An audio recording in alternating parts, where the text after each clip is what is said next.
It was only 2 weeks after our wedding when everything fell apart. Life had seemed perfect. We had just returned from our honeymoon, and our small apartment still smelled of fresh paint and new furniture.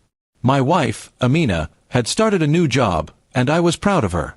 She was glowing with happiness, and I thought nothing could disturb our peace. But one night changed everything. That evening, Amina had gone to a work party arranged by her office. She told me it was just a small gathering to welcome her to the company. I didn't think twice about it and told her to enjoy herself. Around midnight, I texted her, but she didn't reply. I stayed awake for hours, worrying slightly but convincing myself she was just busy or had poor signal. The next morning, she came home looking pale and shaken. Her eyes were red, and her hands trembled as she tried to explain something, but her words didn't make sense. "Something terrible happened," she whispered. My heart sank. Then she said the unthinkable. She had woken up in another man's hotel room. My world went silent. I felt the ground slip beneath me. I didn't wait for more explanation. Anger took over me. I shouted, broke a glass on the table, and told her to get out of my sight. She cried, saying she didn't remember anything, that it was a mistake, that she was drugged or confused. But I couldn't hear her. The image in my head was enough to destroy everything I believed about us. For the next few days, I didn't speak to her. I stayed with my brother, avoiding her calls and messages. Everyone in our family soon found out, and the whispers began, "She cheated, she's not loyal, he should divorce her." My heart was filled with anger and humiliation.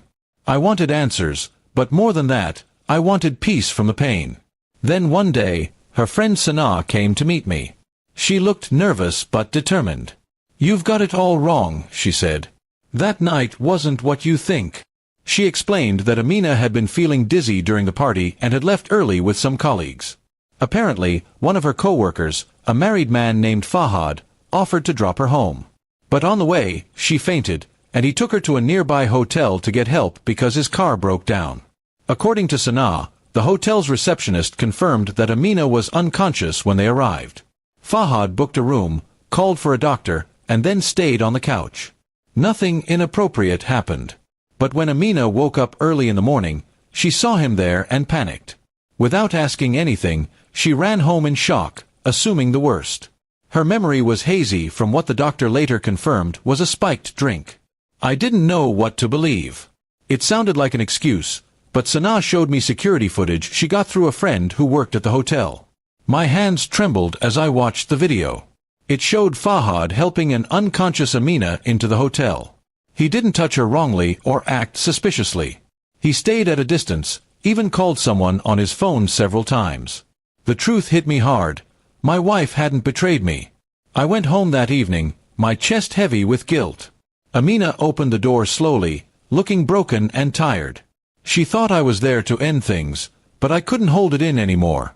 "I'm sorry," I said, my voice shaking. She froze, tears forming in her eyes.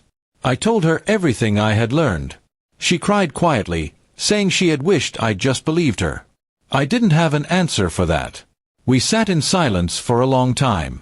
The damage was deep, but so was the love. Slowly, I reached for her hand, and for the first time in days, she didn't pull away. She leaned against me, trembling, and whispered, "I thought I lost you forever." I told her that trust takes time, but we would rebuild it, together. The following week, we met Fahad and his wife. He apologized sincerely for not contacting me earlier, explaining that he didn't want to make things worse or bring more attention to the incident. His wife confirmed everything. It was awkward and painful, but necessary.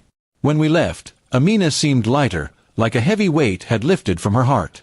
With time, the gossip faded, and people moved on. But I learned something important. Assumptions can destroy more than the truth ever could. Amina and I started therapy to rebuild what had been broken.